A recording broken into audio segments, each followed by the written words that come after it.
So magandang araw kabola, sa video na ito, medyo pass muna tayo sa mga trade rumors kabola.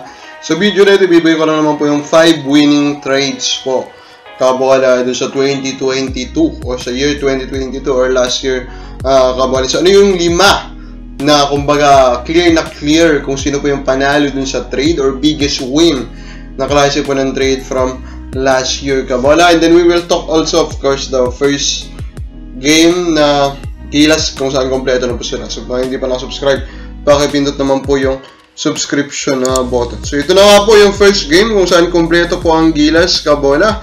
Nandito si Clarkson, of course nandito na yung kay Soto kabola. So kompleto na po sila against Ivory Coast and they won, no?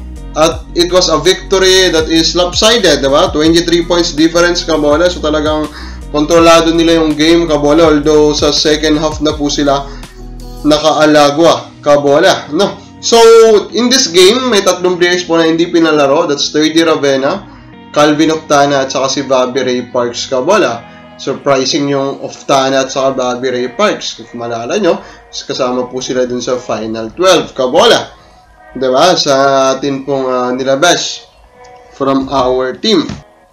Now kabolas, it is a very good result. Makita mo dito maganda yung nilalaro ni Jordan Clarkson, siya yung top scorer, 13 points. Maganda rin ang pinakita, of course, ni Junmar Fajardo, no? 13 points. Talagang maganda ata ang condition ngayon ni Junmar Fajardo, which will be good kabola, kasi kailangan natin yan. Kung nasa top pick form siya, baka maging acceptable yung level ng defense niya, which will be the main issue naman pagdating po sa kanya dito po sa paparating po na FIBA World Cup kabola. Ang isa pang interesting dito na nakita natin is that ito nga pong si AJ Edo actually played more. Actually, he received the most minutes among the locals, no? Itong si AJ Edo. And actually, I'm not surprised, no? Kasi out of all the 4 centers in our lineup, siya po yung most versatile.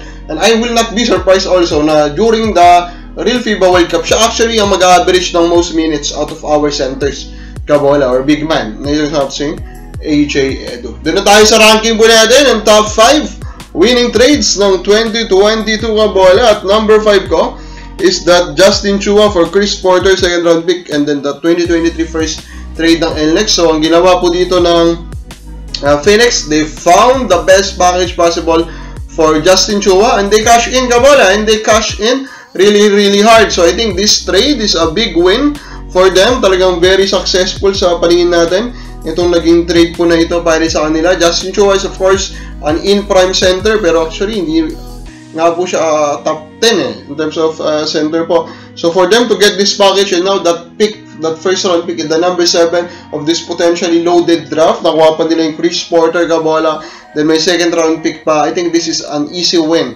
for Phoenix. Number 4 natin, nakabawi namang NLEX dito, David Morel, Tyrus Hill, and then they will got the 2023 first po ng Converge kabola. Actually, when this trade happened, we are really excited, di ba? Kasi we are a big believer of Tyrus Hill kabola. So, excited tayo about this. Pero yun nga, in his time or in the time of these two players, Converge, hindi rin nila nahanap actually yung kanila pong consistent minutes kabola. So, overall, hindi rin sila talagang na-treasure doon. And then they were traded in separate deals and they were not traded actually at the same value kung saan binalue sila ng Converge in this trade. Kaya naman, this is an easy win for NLEX kabola. Although, actually, I think Hill is enough for that number 7 pick. Pero yung mga nangyari kasi, no, yung paano sila tinirato ng Converge kabola, yung dalawang players na, it was an easy win for NLEX. Number 3 natin, Converge San Miguel, a small trade, Herndon for 2 second round picks. And of course, panalo na dito ang Converge, klaro-klaro na. Bakit? Kasi yung San Miguel po, they decided to cut Robbie Herndon. So basically, they gave up the 2 second round pick for nothing. Kahit mo sabihin mo siguro na yung dalawang second round pick na lang yun is late second round pick, still, diba?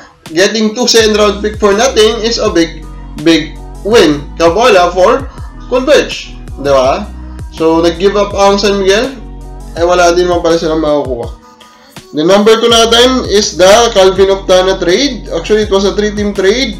Pero in the point of view of TNT, of course, they received Oftana and Soyud in exchange for Rosario and ito nga pong si Gab Banal. Of course, Rosario and Gab Banal are good players. Rosario is still one of the top 15 big man kabola. sa liga natin. And then Gab Banal is one of the best 3 player. Pero overall, Oftana have shown na he is one of the most prolific young stud dito ngayon sa PBA Kabola, and for TNT to get him to partner with Mikey Williams for the future of the TNT and together with RR Puga is a big victory po for TNT.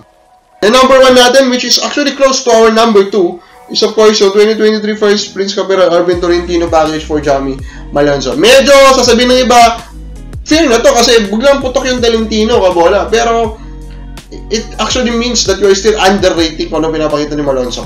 Sa mata ko po, si Malonzo is clearly on the path of becoming the number 1 player in the PBA. Yan yung nasa mata natin.